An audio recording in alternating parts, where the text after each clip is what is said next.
हमारे घर में कोई घटना होती है तो हम सबसे पहले किसको पकड़ेंगे? सबसे पहले तो चौकीदार को पकड़ेंगे ना, कि तुम कहाँ थे, क्यों ये घटना हो गई तुम्हारे रहते हुए, किस लिए तुमको रखा था। लेकिन यहां नहीं ऐसा हो रहा है।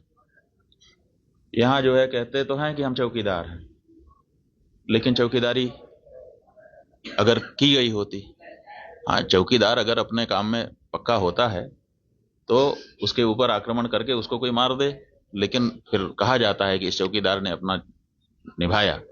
यहां तो कुछ पता ही नहीं है, कोई लड़ा ही नहीं उनसे, किसी ने उनको रोकने की कोशिश ही कहीं नहीं की। वो आए, घटना की, आराम से चले गए, कहीं पर उनको कोई बाधा नहीं है। कहाँ है चौकीदार?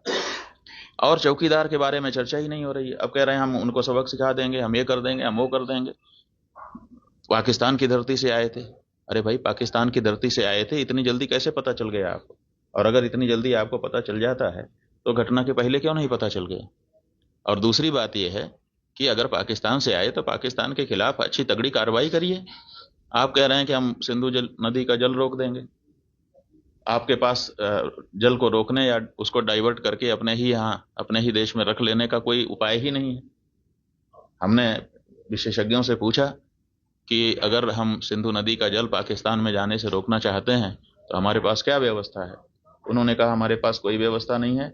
अगर हम आज से शुरू करें कि ऐसी व्यवस्था हम बना लें तो पैसा कितना लगेगा वो तो अभी पूछिए ही मत। अगर पैसा पर्याप्त दे दिया जाए, पैसे के कारण एक दिन भी काम ना रुके, तब भी 20 साल लगेगा, तब हम सिंधु नदी का जल रोक पाएंगे।